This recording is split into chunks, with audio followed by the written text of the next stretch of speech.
And now author Patricia Bootsma joins us to talk about her new book, When Jesus Splits the Sky. She shares perspective that helps us prepare our hearts and lives for Christ's imminent return. Well, welcome, Patricia. Thank you so much for joining us today. Thank you so much for having me. I'm honored. So why don't you tell us a little bit about what inspired you to write this book, When Jesus Splits the Sky? I have a real grasp of eternity. I think partly because I used to be a nurse, even in Toronto. And I was been around a lot of dead, dying people. I was also in emergency room nursing. And, at the end of someone's life, I never saw them wish that they had more money or a bigger house or a better job. But I did see a lot of regrets. I saw regrets for lack of relationship with those that, they in their family, whether it was estranged children or spouses or whatever. And I think that was part of it. But I've had different prophetic encounters as well regarding eternity that have really marked my life. And just this overwhelming sense of this little internship that we've got here, whether it's 80, 90, whatever, how many years we have, it's still a little blimp in the screen compared to forever and ever and ever in eternity. So there is a gripping of my heart that we would know what it means to be ready for either when he comes again or we go to be with him. I love that. And I love how the way that you wrote the book, many of the chapters you talk about the regret of some of the patients, but some of the chapters are, it's pride versus humility, or it's this versus that. And I love how you did that in the chapters to really it helped me as I read through, really capture the life that we are to live here on earth and what it looks like when we don't. But one of the things that you emphasize is really the idea of the church being the bride of Christ. Now, some may or may not be familiar with that. So why is that concept so crucial for believers to understand, especially in times like now? Well, really, the overarching theme of the Bible is love. It's that, the 613 different laws the Jewish people have identified, but Jesus reduced it to two: to love him, all our heart, soul, mind, strength, love others as we love ourselves. So really the concept of the bride of Christ, which is over and over again in the scriptures, has everything to do with the bride making herself ready for a wedding. We're invited to be the bride, and if you can imagine a bride who's not interested in her wedding day, it's very abnormal. And so it should be that believers are very interested in their wedding day. The ultimate prophecy, the ultimate end goal is that we are going to be invited to this wedding feast. And so there's been just times where I'll just explain one time. I have 6 children, and most of my children came a little late, like a week later, 10 days later, whatever. But our daughter Zoe was due on the first day of the new millennium. And it was Christmas Day in '99, and I'm cooking a turkey dinner, and all of a sudden I started having contractions. I'm like, oh my goodness, wait a second. No.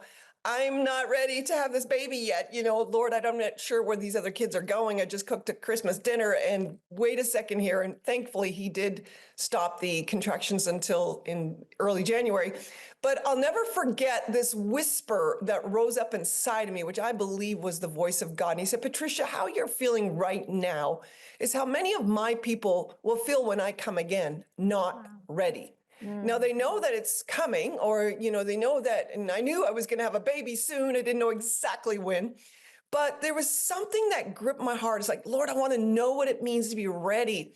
I want to know what it means to be ready also for that wedding day. And let me just say that same daughter, 20 years later in 2020, her wedding day, May 20 of 2020, if you recall, there's a little thing called COVID. Yeah. And we said to Zoe, hey, Zoe, we think you need to delay your wedding because of the fact that we can only have 20 people as opposed to 200.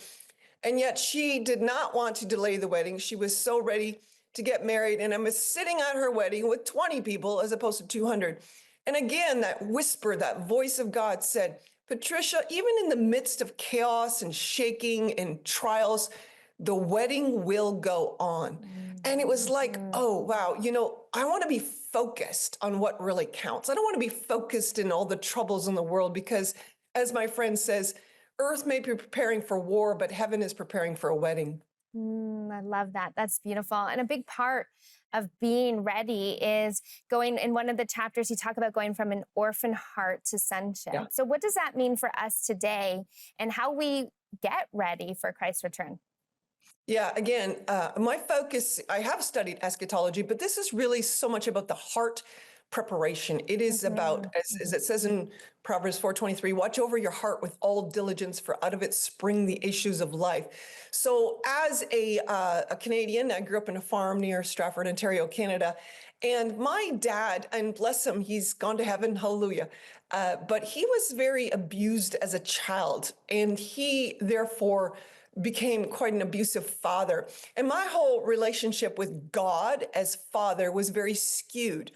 But through the journey of forgiveness and, also repenting for where I had judged my dad, my heart really gained traction in terms of God as father.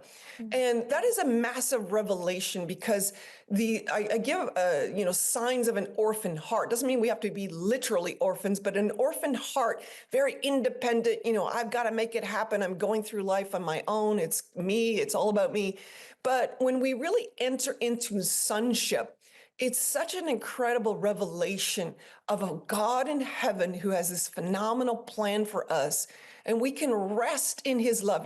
We love because he first loved us. Yeah. And it's the revelation of the Father heart of God that is so transformative that it prepares us for this wedding. If you think about, at least in our culture, the father walks the bride down the aisle, but the father is revealing the son in this day. And when he comes, first 5 words of the book of Revelation, the revelation of Jesus Christ. So he is revealing his son to us, his people. But it really, I believe that revelation of the Father heart of God is a precursor to knowing what it means to be ready for his return.